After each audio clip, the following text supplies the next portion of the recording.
100 రోజుల్లో సిర్పూర్ నియోజకవర్గానికి కేంద్ర ప్రభుత్వం 100 కోట్ల నిధులు మంజూరు చేసింది. ఎమ్మెల్యే డాక్టర్ పాల్వాయి హరీష్ బాబు.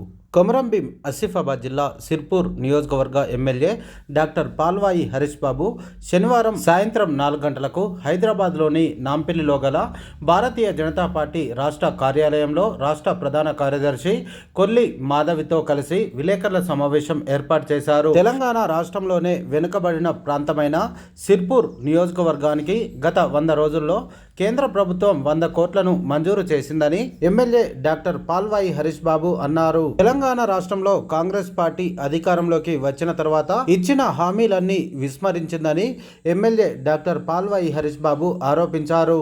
100 రోజుల్లో నేను శాసనసభ్యునిగా ఎన్నికైన తర్వాత 100 కోట్ల అభివృద్ధి నిధులు తీసుకొచ్చిన విషయాన్ని మీకు ప్రస్తావించడానికి సంతోషిస్తున్నాను. మేము రాష్ట్రంలో అధికారం లేవు, రాష్ట్ర ప్రభుత్వం సహకరించట్లేదు. మంత్రులు అయితే మొత్తాన్ని ముఖం చాటేశారు.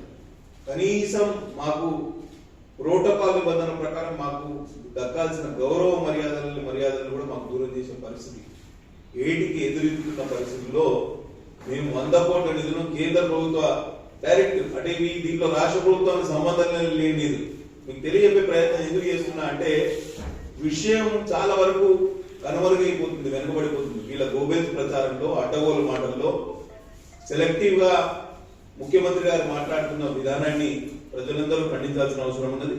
మా నియోజకవర్గాన్ని ఎగ్జాంపుల్ గా తీసుకుంటే, ఉదాహరణగా తీసుకుంటే, మేము ఒక ప్రతిపాదన పెడితే రైల్వే మంత్రి గారు మేము ఢిల్లీ పోయి ప్రతిపాదన పెట్టి నెల రోజులు కూడా కాదు 53 కోట్ల రూపాయల over bridge, railway over bridge మంజూరు చేసి కాగజ్నగర్ టౌన్ కు, కాగజ్నగర్ రూరల్ మండలానికి అనుసంధానంగా ఒక ఇంపార్టెంట్ రైల్వే ఓవర్ బ్రిడ్జ్ గత 30 సంవత్సరాలకు మా ప్రధాన డిమాండ్ ఉంది.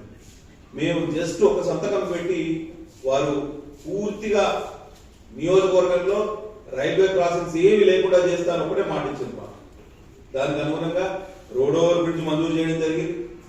అట్లనే గడ్కరీ జీ దగ్గరికి వెళ్తే ఆయన సర్వీస్ ట్రాన్స్పోర్ట్ మినిస్టర్, జాతీయ రహదారుల సంస్థ వారి కిందనే వస్తుంది. మేము అడగగానే 5 ఎమ్మెల్యేలు మేము పోయినాం ఆయన దగ్గరికి లాస్ట్ మంత్, అంటే ఎలక్షన్ కోడ్ కన్నా ముందు.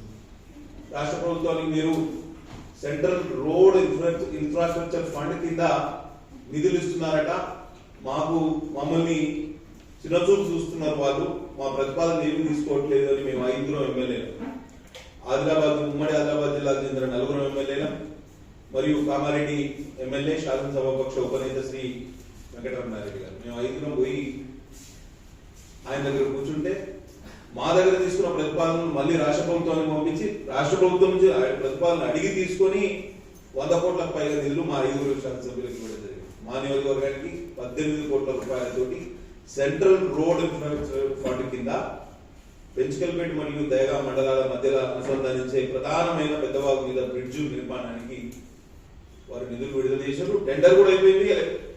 నిధులు విడుదల చేయడం, టెండర్ అయిపోవడం అంతా ఒక వారం రోజుల్లో ఎలక్షన్ కోడ్ కన్నా ముందు ఫినిష్ చేశారు.